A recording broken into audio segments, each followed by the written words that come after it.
اسلام دین رحمت ہے۔ یہ اپنے ماننے والوں کے ساتھ نہایت ہی نرمی، نہایت ہی شفقت کا مظاہرہ کرتا ہے۔ خالق کائنات نے دین اسلام کو اختیار کرنے والے جو ہیں ان کے لیے، انہیں گناہوں سے بچانے کے لیے، نیکی کی راہ پہ چلانے کے لیے بہت ہی ہموار اور مناسب راہیں مقرر کی ہیں۔ اگر آپ کسی بھی گناہ کی طرف دیکھیں تو اس تک پہنچنے سے پہلے اللہ رب العزت نے بہت ساری رکاوٹیں رکھی ہیں تاکہ کوئی بندہ مسلمان جو ہے اس گناہ تک نہ پہنچ سکے۔ مثال کے طور پہ ایک بدکاری ہے، اس سے روکنے کے لیے اللہ تعالیٰ نے بہت سارے ضابطے مقرر کیے ہیں۔ پردے کا حکم نازل کیا ہے، نظریں نیچے جھکا کے رکھنے کا حکم دیا ہے، غیر محرم مردوں اور عورتوں کا اختلاط اس سے روکا ہے، حیا کا حکم دیا ہے، پھر کسی خاتون کے بارے میں یہ حکم دیا کہ وہ کسی لمبے سفر پہ جا رہی ہے تو محرم کے بغیر سفر نہ کرے۔ یہ ساری پابندیاں جو ہے،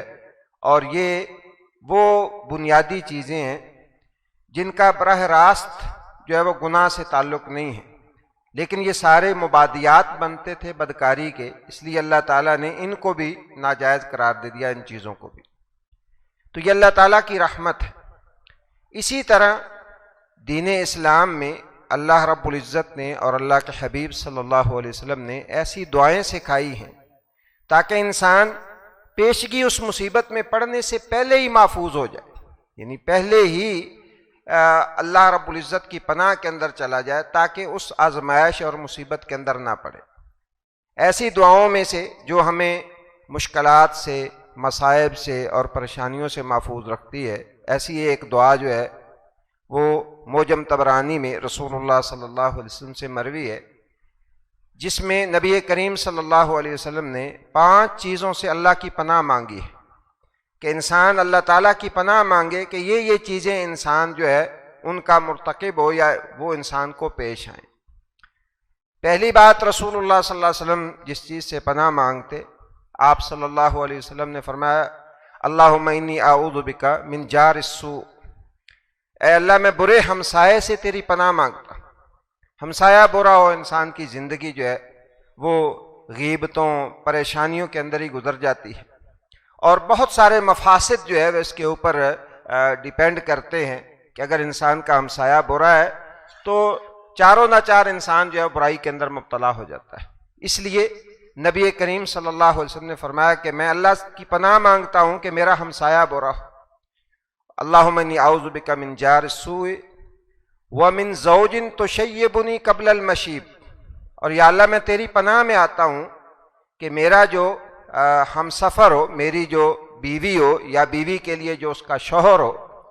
وہ ایسا نہ ہو کہ مجھے بڑھاپے سے پہلے ہی بوڑھا کر دے۔ ایسی بیوی جو بڑھاپے سے پہلے ہی مجھے بوڑھا کر دے، پریشانیوں کے ساتھ جو ہے وہ میں ایسی زندگی گزاروں کہ گھریلو زندگی ہی تنگ ہو۔ انسان گھر سکون کے لیے جاتا ہے، اور بڑے بڑے ذہین اور بڑے بڑے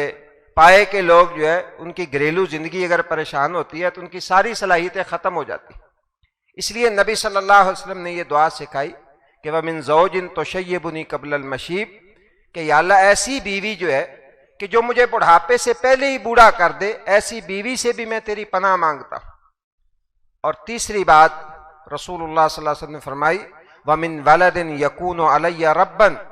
یا اللہ ایسی اولاد سے بھی تیری پناہ مانگتا ہوں، مجھے ایسی اولاد نہ عطا کرنا جو میرے اوپر ہی ڈکٹیٹر بن جائے۔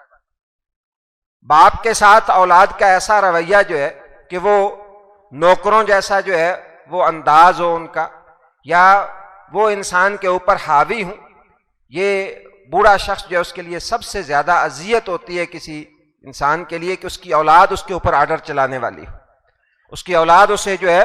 اس کے اوپر حکم چلانے والی ہو۔ یہ والدین کے لیے سب سے بڑی اذیت ہے۔ تو نبی صلی اللہ علیہ وسلم نے پیشگی اس سے دعا مانگی ہے کہ یا اللہ مجھے تیری پناہ چاہیے ایسی اولاد سے جو میرے اوپر رب بن جائے اور میرے اوپر جو ہے وہ مسلط ہو جائے۔ اور چوتھی بات رسول اللہ صلی اللہ علیہ وسلم نے فرمائی وَمِن مَالٍ يَكُونُ عَلَيَّ عَذَابًا، یا اللہ ایسا مال جو میرے لیے عذاب بن جائے، ایسے مال سے بھی میں تیری پناہ مانگتا ہوں۔ مال اللہ کی رحمت ہے، لیکن اس وقت جب انسان جو ہے اس کے ساتھ سکون ہو۔ نبی صلی اللہ علیہ وسلم تشریف فرما تھے، صحابہ کرام نے مختلف چیزوں کا ذکر کیا تو مال کی بھی بات چل نکلی، تو آپ صلی اللہ علیہ وسلم نے فرمایا مال اچھی چیز ہے، خیر لمن اتقی، لیکن جس کے دل میں اللہ کا ڈر اور اللہ کا تقوی ہو۔ اور اگر مال انسان کو باغی اور سرکش بنا دے، اللہ کی نافرمانیوں پہ چلنے والا بنا دے، یا اس مال کی وجہ سے انسان کے اوپر مصیبتیں اور پریشانیاں آئیں، تو ایسے مال سے نبی کریم صلی اللہ علیہ وسلم نے پناہ مانگی۔ اور پانچویں بات رسول اللہ صلی اللہ علیہ وسلم نے فرمایا وَمِن خَلِيلٍ مَاكِرٍ عَيْنُهُ تَرَانِي وَقَلْبُهُ يَرْعَانِي، کہ ایسا دوست خلیل جسے میں جگری دوست سمجھتا ہوں لیکن وہ مکار ہو، عَيْنُهُ تَرَانِي، اس کی آنکھیں ہر وقت میری طرف لگی رہیں، وَقَلْبُهُ يَرْعَانِي، دل اس کا میرے ساتھ رہے، لیکن اس کی برائی کیا ہے؟ وہ ہے کیسا؟ ان رعا حسنتن منی دفنها، میری کوئی اچھائی دیکھ کے تو مٹھی بند کر لے، اس کی زبان کو تالا لگ جائے کہ وہ کسی کے سامنے میری اچھائی بیان کرے۔ وَإِذَا رَعَا سَيِّئَةً أَذَاعَهَا، اور جب میری برائی کوئی دیکھے تو اس کو نشر کرتا پھرے۔ ایسا دوست جو ہے وہ یقیناً انسان کے لیے فائدہ مند نہیں ہوتا، کہ جو انسان کی اچھائیوں کے اوپر تو زبان بند رکھے، اچھائیوں کا تذکرہ نہ کرے، اور انسان سے اگر کوئی برائی ہو جائے تو اس کو نشر کرتا پھر، اور یہ اپنے ہی نشیمن پہ بجلیاں گراتے ہیں۔ لوگوں کے اوپر جو مصائب اور مشکلات آتی ہیں وہ حقیقت میں جو قریبی دوست ہوتے ہیں انہی کی وجہ سے آتی ہیں، اس لیے کہ انسان ان کو اپنا ہمدرد سمجھتا ہے، اپنی کمزوریاں ان کے سامنے ظاہر کر دیتا ہے۔ تو نبی کریم صلی اللہ علیہ وسلم نے فرمایا ایسا مکر و فریب والا جو دوست ہے اس سے بھی اللہ رب العزت کی پناہ مانگنی چاہیے۔ اللہم انی اعوذ بک من جار السوء ومن زوج تشیبنی قبل المشیب ومن ولد یکون علی ربا ومن مال یکون علی عذابا ومن خلیل ماکر عینہ ترانی وقلبہ یرعانی ان رعا منی حسنۃ دفنها واذا رعا سیئۃ اضاءها۔ اللہ تعالی ہمیں اس طرح یہ جو پانچوں چیزیں ہیں ان سے اللہ تعالی ہمیں اپنی پناہ کے اندر رکھے۔ سبحانک اللہم و بحمدک اشہد ان لا الہ الا انت استغفرک و اتوب الیک۔